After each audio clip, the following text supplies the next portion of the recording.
My name is Pastor Paul Block. I'm the pastor of Transfiguration Lutheran Church in the South Bronx, not very far where many people each night gather on Power Street, not to hang out in the streets, but to actually sleep at night. It is an outrage that we are here today having to gather together to protest the fact that nobody's doing anything about homelessness in this city. That's right. We live in the most wonderful, creative, dynamic city in the world. We have all these wonderful buildings around us. We have all these wonderful places to go.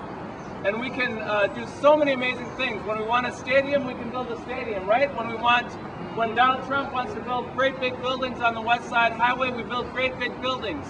And when it comes to addressing homelessness, where is our creativity? Where is the energy being spent?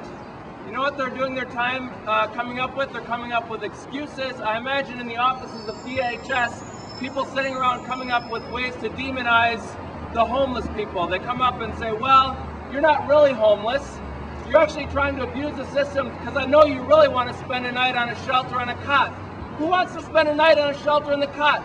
We need people to spend time and energy coming up with real solutions.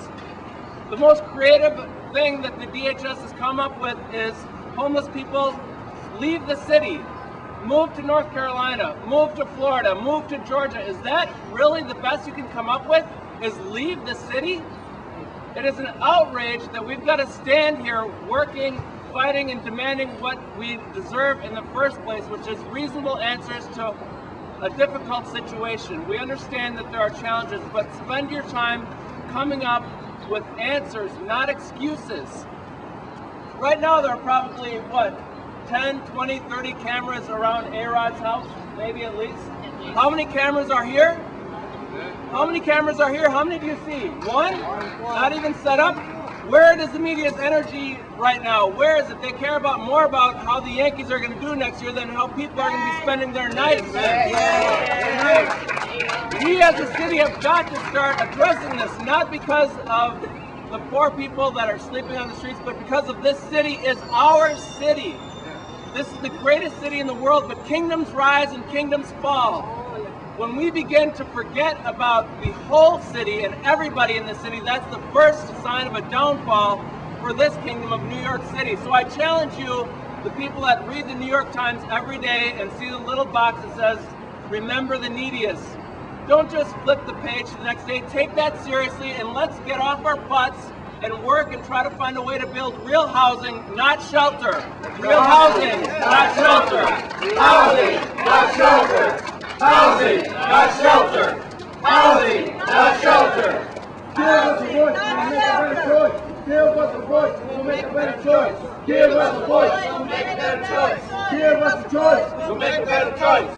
We of the Islamic faith are here this morning in solidarity with members of other faith communities, those from the Christian community, those from the Jewish communities, and others, in order to advocate on behalf of the victims of injustice in this city, in the area of housing. Those of us who have associated with the Interfaith Assembly on Homelessness and Housing, we share in common the mandate that the hungry must be fed, the naked must be clothed,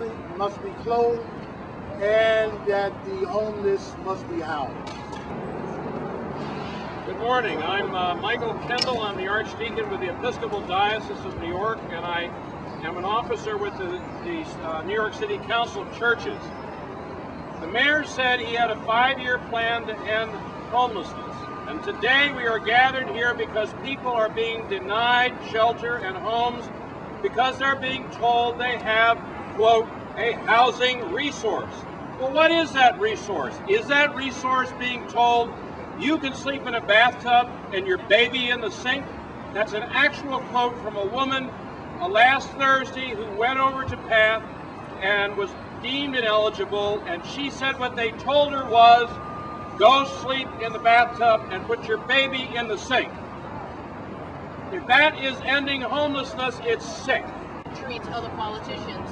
Our government, our local government, needs to be viewed and evaluated on how well it treats and gives rights to the last and the least. I'm one paycheck away, and most of us are one paycheck away from needing to go to the preventive assistance temporary housing unit. And if I show up, I don't want somebody losing my paperwork, telling me that I have done this to myself, that it's my fault, my problem. There are some things beyond our control. Sometimes we need a hand up, not a hand out. $699 million is a lot of money to spend badly. Spend it well, spend it smarter, we'll have a better New York.